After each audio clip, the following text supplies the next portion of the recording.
قبل ما ابدا عاوز اقول لكم وحشتوني جدا يا اسطير. رجعت لكم بالحلقه الثانيه من حكايه راكيل، فلو ما شفتش الحلقات اللي فاتت روح شوفها الاول عشان تفهم باقي الاحداث، وصلي على النبي عليه افضل الصلاه والسلام، ويلا بينا نكمل. وفي المطبخ جارديان بيسال راكيل وبيقول له ان ريحه الحساده غريبه فعلا، وراكيل بيقول له انت لسه فاكره مش امن ولا ايه؟ وجارديان بيرد عليه وبيقول له ايوه انت حضرته بمقادير مسممه، وفي نفسه بيقول سم، وبيتوسل لراكيل وبيقول له من فضلك يا صاحب الجلاله من فضلك فكر في الموضوع تاني. وده اللي بيفزع بطلنا راكيل، وبيقول في نفسه خلينا نخوفه شويه، وبيقول لجارديان لو انت قلقان كده فليه ما تجربوش الاول، وبيكون متوقع ان جارديان يرفض، ولكن المفاجاه ان جارديان بيوافق وبيقول له اتمنى ان اعمل ده فعلا. وده اللي بيفاجئ راكيل وبيصدمه، وبيبقى ساكت شويه كده، وبعدها بيفكر في نفسه ويقول في الروايه كان جارديان مخلص ليا بالتاكيد، ما كانش جارديان هو طبيب الاسره المعين في البدايه، ولكن بدا الاول كمساعد ليا لغايه ما وصل لطبيب الاسره. حتى الاطباء اللي كان عندهم ثقه في البدايه مشيوا كلهم في النهايه، وفي النهايه كان جارديان هو الشخص الوحيد اللي فضل بجانب راكيل. جارديان هو ده النوع من الناس، وفي النهايه القوا باللوم على جارديان لوفاه ولي العهد وقاموا باعدامه. ده شخص لطيف فعلا، شخص مخلص زيه يستحق حياه افضل من كده، ولكن مش هشارك الحاجات الكويسه دي حتى معاه. مستخلص اكوينت فيدرا وبيمسك الطبق وبيقول انا خلصت خلاص. وجارديان بيسال راكيل اشربه بس ولا ايه؟ وراكيل بيقول له سيد جارديان انا فاهم الحاحك، ولكن لازم تنتظر، لازم يبرد الدواء ده قبل ما تاخده. وده اللي بيستغرب منه جارديان، وبيقول لراكيل ولكن ازاي تعرف عن الدواء ده يا مولاي؟ وراكيل بيقول في نفسه تبا بيكن جارديان الولاء لراكيل، وهقع في المشاكل لو عرف ان انا مش هو، ولكن في الحاله دي ما قداميش غير كده. وبيقول لجارديان انا عارف ده علشان بيزورني ساحر في احلامي كل ليله. وبيقول لي راكيل ادريا بص لضعفك، انت مش قادر حتى ترفع ورقه شجر، انت مخليني حزين جدا لدرجه اني بصرخ لما بشوفك، وعلشان كده هقول لك اكتر الاسرار اللي محتفظ بيها حتى اقرب اصدقائي ما يعرفوش حاجه عنها. وبيقول في نفسه هنعمل عليه مسرحيه وخلاص. وجارديان بيقول له تمام فهمت، يعني الساحر قالك الكلام ده في حلمك؟ انا بصدقك يا صاحب الجلاله، اعتقد ان الدواء ده مريب جدا. وقبل ما يكمل كلامه راكيل بيتحرك على طول وبيقول في نفسه جه الوقت اخيرا، وبيمسك الحساء على طول وبيشربه كله، وحرفيا بيشرب كل حاجه ما بيسيبش ولا نقطه في الطبق. وده اللي بيفاجئ جارديان جدا، انت بتعمل ايه يا عم الحاج انت؟ وراكيل بقى بكل بساطه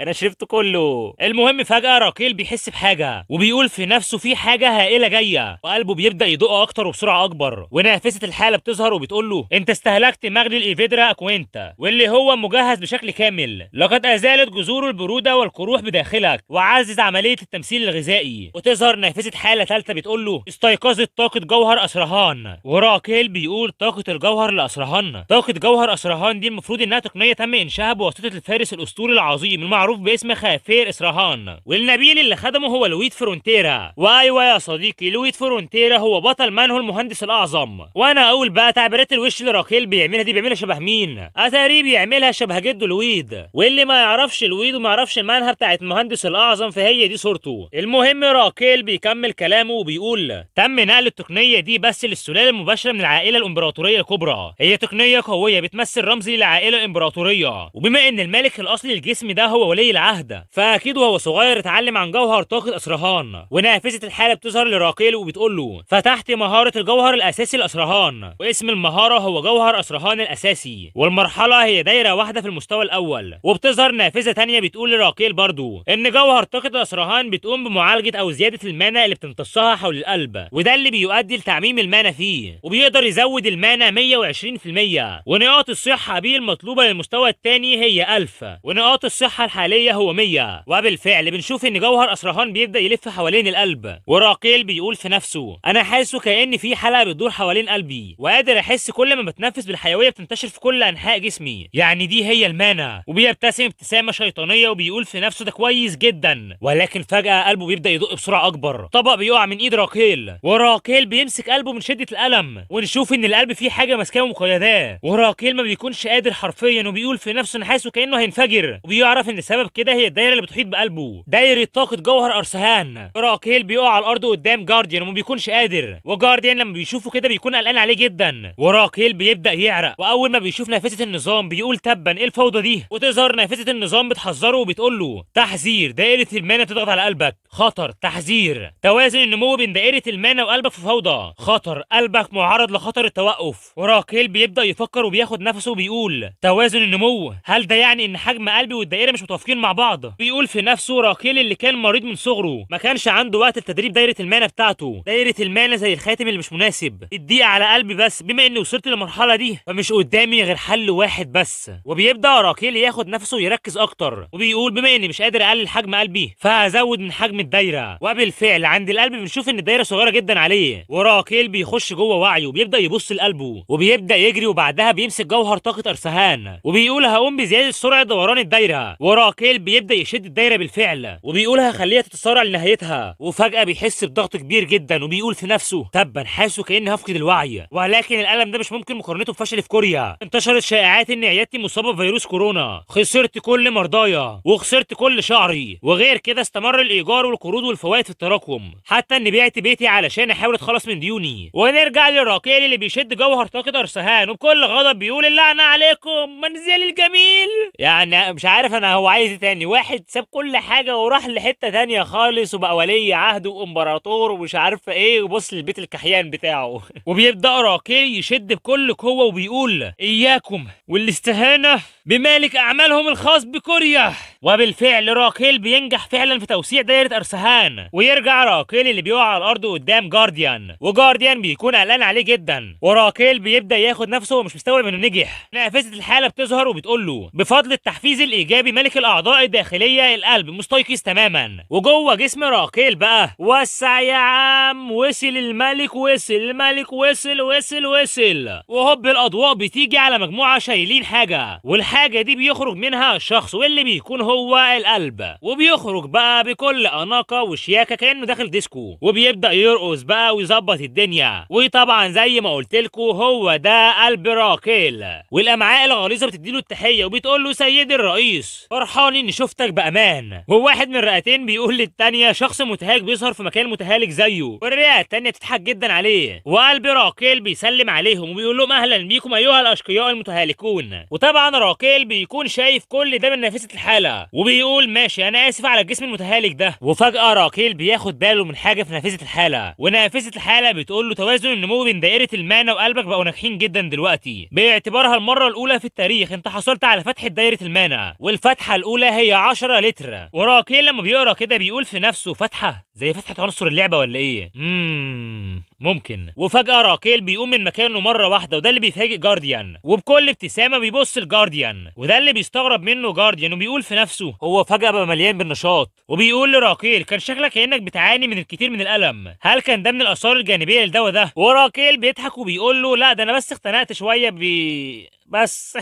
وجارديان بيقول له كان شكلك وكأنك في خطر كبير، كان لازم اشرب الدواء ده بدالك الاول. وراكيل بقى بكل خبث بيقول له ها هو انت كنت عاوز تاكل السم للدرجه دي؟ المره الجايه هتاكد من حصولك على فرصه. وده اللي بيحبط جارديان جدا وبيقول له مش ده اللي قصدي عليه. وراكيل بيبدا يمشي وبيقول له لو انت مش عاوز ده فنضف المكان هنا وانا همشي دلوقتي علشان ارتاح. وبالفعل جاردن بينفذ كلامه وبيعمل كده. وفجاه راكيل بيكمل كلامه وبيقول له حاجه كمان شكرا ليك جدا. وده اللي حرفيا بيفاجئ جارديان جدا وبيقول له انت قلت ايه؟ وراكيل بيمشي وبيقول له ما تهتمش لو ما سمعتش. وجارديان بيقول اكيد السم وصل لعقله. المهم نرجع لراكيل وهو ماشي وبيكمل كلامه وبيقول لو كان اللي بفكر فيه صح فممكن اكون اكتسبت حاجه ما تصدقش. وفي غرفه راكيل بيقول فتحه المانا هي تقنيه بتخزن المواد الممزوجه بالمانا، كل فتحه بتستوعب 10 لتر، اقدر اخزن الحاجه عن طريق استهلاكها، وده يعني ان اقدر اخزن اللي بشربه. وبيقرر راكيل يجرب ده وبيدور على اي حاجه يقدر يشربها، وبيلاقي جنبه زجاجه الميه، وبيقول الميه عنصر مثالي لتجارب زي كده، لازم يكون الابريق ده حوالي لترين. وراكيل بيبص للابريق وبيقول في نفسه متوسط الجرعه المميته، ده مصطلح بيستخدم عند اختبار مدى سميه ماده معينه، وهي كميه الماده اللي ممكن تقتل 50% من الاشخاص الخاضعين للاختبار. ببساطه في فرصه بنسبه 50% للموت بسبب التجربه ديت، وحتى لو مش هتموت فهتعاني من كتير من الالم، مع 60 كيلو جرام كوزن قياسي. ومتوسط الجرعه المميته 5 لتر و400 جرام من الميه، وبالنسبه لوزني فلازم يكون حوالي 3 لتر 900 جرام. وراكيل لما بيشيل الابريق بيلاقيه تقيل جدا، وبيقول كل ده بسبب الجسم الملعون ده. وبيبدا راكيل في شربها والقلب بيبدا يشتغل لغايه ما راكيل بيشرب لتر واحد، وبيقول عاوز اخزن الميه اللي شربتها دلوقتي. وفجاه بيتفاجئ، وده علشان نافذه الحاله بتظهر له وبتقول له ان هو قام بتخزين 1 لتر، وبكده بيكون راكيل نجح في التجربه، وبيبقى مش حاسس انه شرب اصلا، فبيقرر يحاول يشرب اكتر من المره اللي فاتت. وبنشوفه جمع 4 ابريقات وخلص يخلصهم كلهم، وبيقول في نفسه انا شربت 10 لتر ولسه مش حاسس باي حاجه، وبيبدا في تفريغ 1 من 10 لتر، وبالفعل بينجح في التفريغ، ووقتها بيحس بالانتعاش، وبكده اتبقى 9.9 من 10 لتر من اصل 10 لتر. وراكيل بيفرح جدا وبيقول انا زي الجمل النسخه البشريه منه، اقدر افرغ اي كميه من الميه زي ما انا عاوز، ودلوقتي بعد ما فهمت تقريبا ازاي استخدمه فعاوز اجرب حساء منشط. فيا ترى ايه اللي اقدر اعمله بالميه دي دلوقتي؟ انا ممكن اموت فورا لو حاولت افرغ 9.9 من 10 لتر من الميه جوه جسمي، هو مفيش اي حاجه اقدر اعملها ولا ايه؟ وفجاه لما يبص الابريقات اللي قدامه بيجيله فكره، وبيقول هوب لقيتها خلاص، تقنيه اسرهان الاساسيه متخصصه في امتصاص وتضخيم وتفريغ المنع. تضخيم والتفريغ خلينا نستفيد من ده، هقوم بتفريغ الميه بره جسمي بدل جواه. وبيبدا راكيل بالفعل في تضخيم المنع، وكمان بيستخدم التفريغ، والمفاجاه انه بيقدر يكون الميه دي في ايده، وبيقول دي جابت نتيجه فعلا، انا بس محتاج احط ده في الزجاجه تاني ببطء شديد جدا، ببطء شديد، واحده واحده واحده. ولكن فجاه الزجاجه بتتكسر، وده اللي بيستغرب منه راكيل جدا، وكمان بيتصدم من اللي حصل ده، وبيسال نفسه بيقول هو ايه اللي حصل دلوقتي؟ المفروض ان ده ما يحصلش، كنت فاكر انه بيتدفق ببطء زي ميه الحنفيه، ولكن ليه بقى فجاه زي مدفع الميه؟ وفجاه الحراس بتجري وبتقول ان في ضجه عاليه جدا جايه من غرفه نوم ولي العهد، وجارديان والحراس بيجوا بسرعه ويدخلوا غرفه راكيل، وجارديان بيكون قلقان جدا على راكيل وبيساله انت كويس؟ وقائد الحراس بيقول هجوم ارهابي، مين بيتجرأ على مهاجمه سموه؟ وراكيل بصدمه بيقول لهم الموضوع مش كده، وفي نفسه بيفكر وبيقول ايه القصه المفروض الفها عليه دلوقتي؟ وبعدها بيعمل الرياكشن الغبي ده وبيقول وبيقعد يفكر بقى لغايه ما بيقول لهم انا اتضايقت شويه بس، ومن بعدها وقعت الزجاجه اللي كانت على الطاوله، كان ده اللي تسبب في الضوضاء العاليه دي، انا اسف. وقائد الحراس بيبص لجاردن والاثنين بيبصوا لبعض،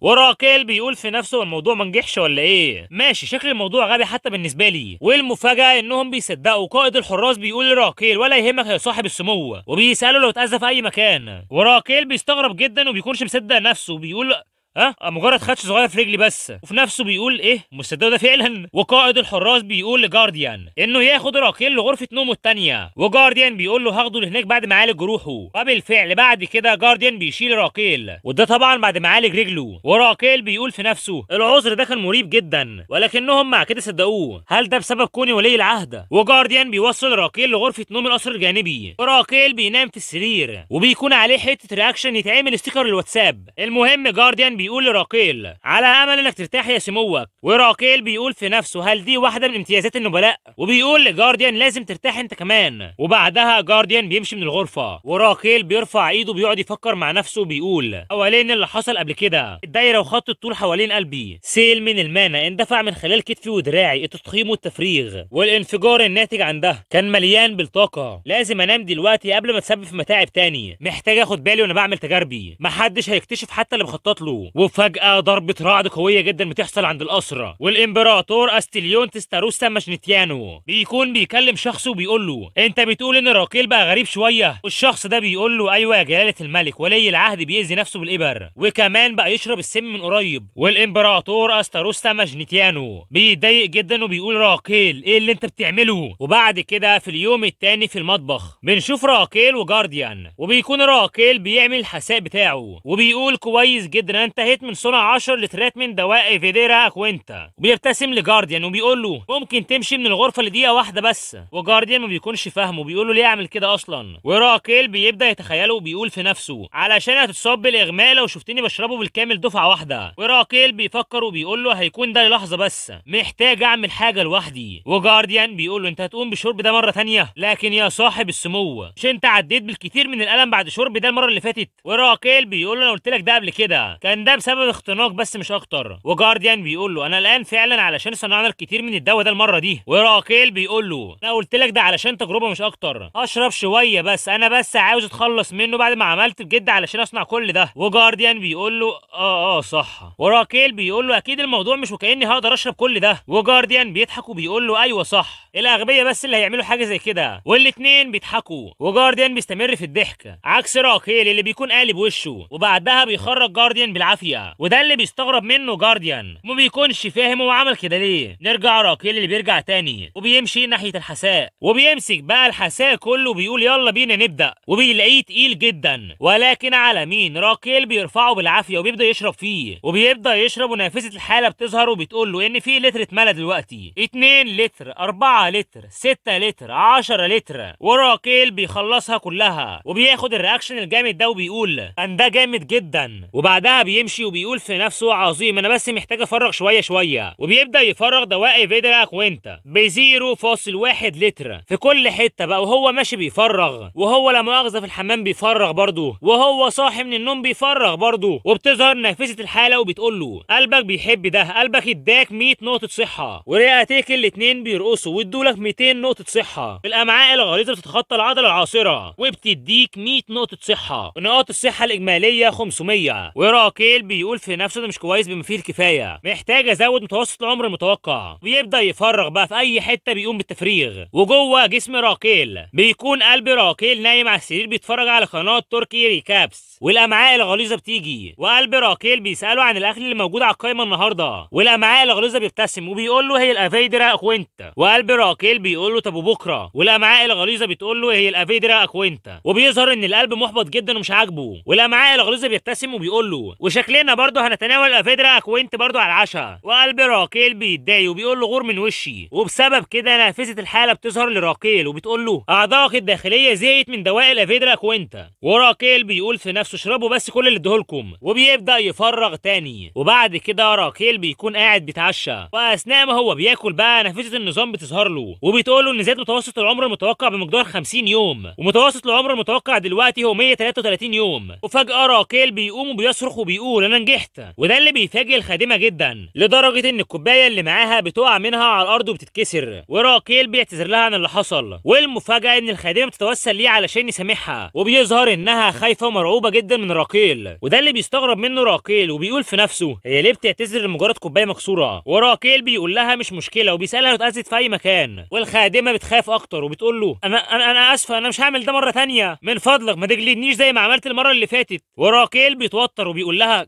جلده، وبيسالها وانا جلدتك قبل كده؟ وفي نفسه بيكون على اخره وبيقول من فضلك من فضلك قولي لا. والخادمه بخوف بتقول له لا يا صاحب السمو. وراكيل بيستريح اول ما بيسمع الكلام ده، ولكن البنت بتكمل كلامها وبتقول له انت ما جلدتنيش شخصيا قبل كده. وراكيل بيستغرب منها وبيقول لها هل امرت شخص تاني يعمل ده؟ ايه الغلط اللي انت عملتيه؟ والبنت بخوف بتقول له وقعت قطره ميه على اكمامك. وراكيل بيسكت شويه وبيقول في نفسه اي نوع من الوحوش كان ولي العهد ده، وبيقعد على السرير بكل احباط وبيقول لها ماشي قومي بس ونضفي المكان وامشي. والبنت بتفرح جدا وبتشكره، وبالفعل بتنظف المكان وبعدها بتمشي. وراكيل لما بيشوفها كده بيقول في نفسه شكلها وكانها هربت من السجن دلوقتي، وبينده لجارديان، وعلى طول جارديان بيجي. وراكيل بيقول له انا مش فاكر اي حاجه، فقول لي اي نوع من الاشخاص انا بالنسبه لك وللخدم. وجارديان بيقول له اكيد اول حاجه انت. وقبل ما يكمل كلامه راكيل بيقطعه وبيقول له لو بدات في مدحي فهشرب كل السموم قدامك، وده اللي بيرعب جارديان جدا. بس بعدها بيقول له ماشي مفيش هروب من كده، وبيبدا يحكي له كل حاجه. وطبعا اللي بيحكوه له هي الصوره دي والصوره دي والصوره دي، يعني بيكون حرفيا مبهدل كل الخدم، ومن الاخر كده شخصيه توكسيك من الاخر. وراكيل لما بيسمع الكلام ده بيتضايق جدا وبيقول في نفسه راكيل ايه اللي انت عملته ده؟ وبيفتكر جارديان وقائد الحراس لما كانوا بيبصوا لبعض، وبيكمل في نفسه وبيقول ودلوقتي فهمت ليه صدقوا العذر السخيف ده في الوقت السابق، وده علشان كنت مجنون من البدايه. ولكن فجاه بيبص لجارديان وبيقول له ولكن يا سيد جارديان انت ليه مش خايف مني؟ لكونك اقرب الاشخاص ليا فاكيد انت عانيت اكتر من غيرك. والمفاجاه ان جارديان بيرد عليه وبيقول له علشان بثق فيك، وده اللي بيستغرب منه راكيل. وجارديان بيكمل كلامه وبيقول له انا عارف اي نوع من الاشخاص انت بجد. وبيفتكر فلاش باك في ليله ممطره ومليانه بالمطر والرعد، ويكون جارديان بيجري وبيدور على راكيل. وطبعا وقتها جارديان كان لسه شاب، واثناء ما هو بيدور على راكيل فجاه بيتفاجئ، ولما بيبص بيلاقي راكيل الصغير قاعد تحت شجره. والاخطر من كل ده انه كان بيحمي عصفور صغير من المطره، ووقتها عرف حقيقته بالظبط، وده اللي فرحه جدا. نرجع لجارديان وهو بيقول لراكيل انا بؤمن بان شفاء مرضك هيرجعك لنفسك الحقيقيه، ومن قريب كانت ثقتي بتجيب ثمارها. وهنا قصده لما راكيل قال له شكرا ليك. وراكيل بيقوم وبيساله هل تغيير شخصيتي عاجبك؟ وجارديان بيقول له اكيد. وراكيل بيقول له ماشي دي مكافئتك، روح وكل قطعه من الحلويات. وبيكون جارديان متردد شويه، ولكن راكيل بيقول له كلها وخلاص. وراكيل بيقول في نفسه انا ليهان، لا اقصد اقسم باسم باسم راكيل أدريا ماجنيتانو، مش هخليك تواجه اللوم القاتل على موتي، سأبقى على قيد الحياة وهعيش. وبيكون راكيل متحدي كل حاجة لهدف واحد بس، وهو انه يعيش. وفجأة في حد بيخبط على باب راكيل، وفجأة بيدخل عليه خادم، وده اللي بيفاجئ جارديان جدا. مهم الخادم بياخد نفسه وبيقول لراكيل جلالة الملك قام باستدعائك، وده اللي بيفاجئ راكيل جدا. وبس كده يا اساطير، كده خلصنا الحلقة التانية من حكاية راكيل. وصراحة بقى كده يا اساطير انا حبيت الاعضاء الداخلية وحركتها، وهي اصلا فكرة جديدة علشان كده مميزة يعني. وطبعا يا اساطير اظن بقى ان لو في بنات بيتفرجوا على الفيديو هنا فهيكونوا اعجبوا بالقلب، وكل البنات بقى يقول لك زوجني القلب ده ومش عارفه ايه ويا رب القلب ده. انا عارف بقى كده، حقكم يا جدعان، حقكم، والقلب الصراحه جامد، حقكم. المهم كده يا اساطير، كده وصلنا لنهايه الحلقه. فيا ترى ليه الامبراطور قام باستدعاء راكيل؟ فلو عاوزين تعرفوا ايه اللي هيحصل في الحلقه الجايه استنونا اول باول. وكان معاكم تركش في الحلقه الجايه، والسلام.